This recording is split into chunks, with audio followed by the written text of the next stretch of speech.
31 new wildfires sparking in Washington state over the last 24 hours. Coming up, we talk about what officials say is causing the problem.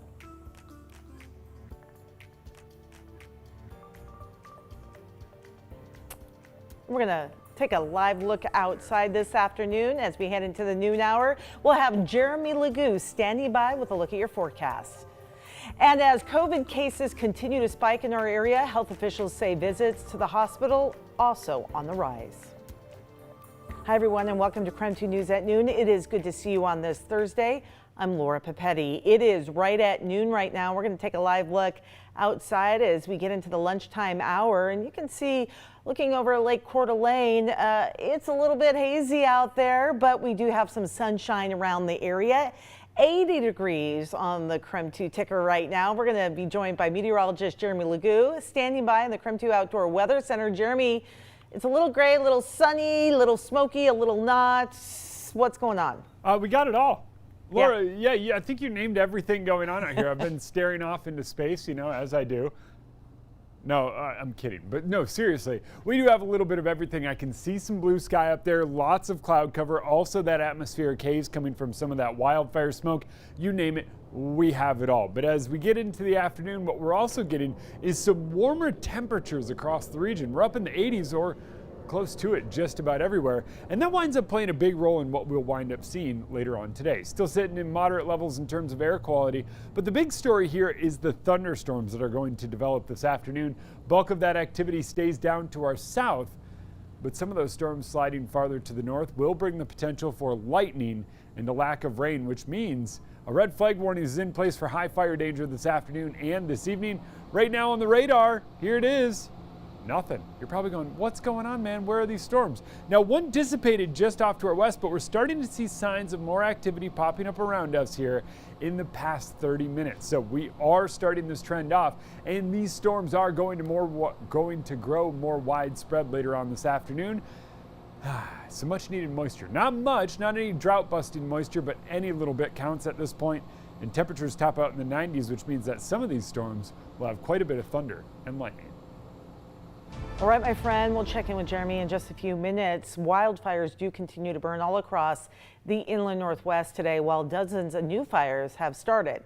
So let's take a look at it. The Washington State Department of Natural Resources reporting 31 new wildfires. That's just in the past 24 hours. Thousands of lightning strikes from earlier in the week are believed to be the cause. All right, let's take a look at your screen. Many of the fires are now burning in remote terrain and are indicated by the blue boxes. I don't know, it's a little tough to see on that app, but those are blue boxes. The Department of Natural Resources will be running surveillance flights to look for any additional fires that are happening this week. In Okanogan County, the Cedar Creek fire near Mazama is still prompting level 3 evacuations. The fire burned now more than 52,000 acres, and at this point, 25% contained. Department of Lands Commissioner Hillary Franz is scheduled to visit that fire tomorrow. So let's go now north of Hope, Idaho, where the Trestle Creek Complex fire is pushing 3,500 acres. New level 2 evacuations are in place for nearby communities. Crews don't expect that fire to be completely contained until sometime around October 15th. There are still level 1 and 2 evacuations in place. This is for the Walker Creek fire. That's burning north of Wakanda. Residents living in the area of Bunch Road need to get ready to evacuate.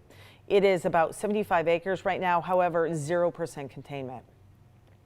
It is 12:04 right now. Talking about COVID-19, Washington is seeing a spike in COVID-19 cases and also hospitalizations going up as well. State health officials are concerned because they do believe the increase is linked to the Delta variant.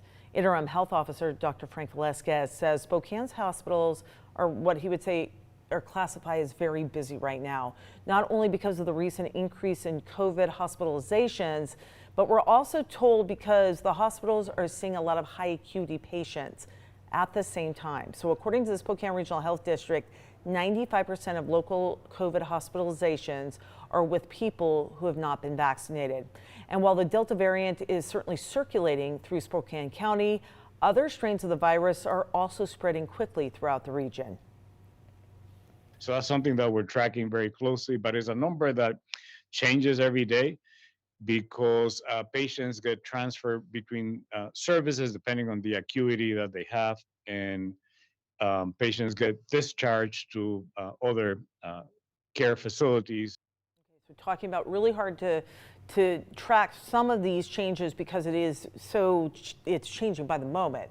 We have not been able to confirm the current capacity percentages at Spokane hospitals, and again, that is because of the daily fluctuation. Both Providence, Sacred Heart, and Multicare say they are indeed seeing an increase in COVID hospitalizations, but they do want us to let people know they do have room to treat people who need care. However, as you heard Dr. Velasquez talking, in his conversations with providers, he's saying hospitals are starting to reach a total that they should not exceed on a regular basis. So we are certainly monitoring that closely. 12:06 right now. We do know that students in Spokane will have to wear masks when they return to class coming up soon in about a month this fall. And that decision was made by the Washington State Department of Health last week. Now the superintendent has issued some rules to go along with the guidance. Taking a look at what the rules are. Students and staff must wear masks regardless of vaccination status while indoors. So while they're inside schools, they also want schools to begin verifying student and staff vaccinations. This will change if a student must quarantine or have weekly screenings.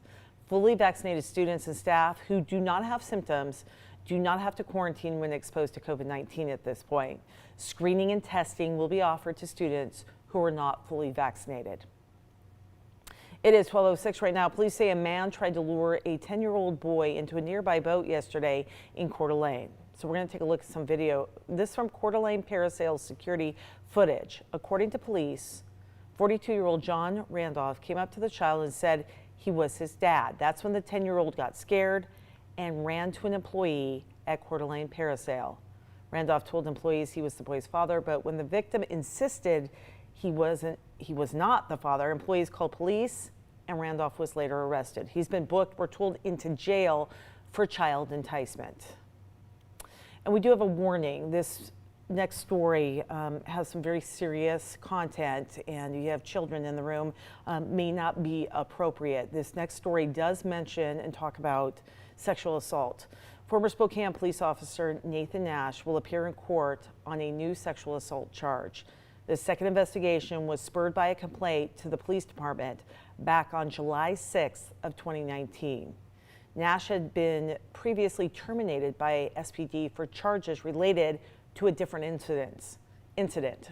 You can read more about the full investigation. We have that posted for you. That is on creme.com. And the search is continuing for a 5-year-old little boy from Fruitland, Idaho, who's been missing now for more than a week.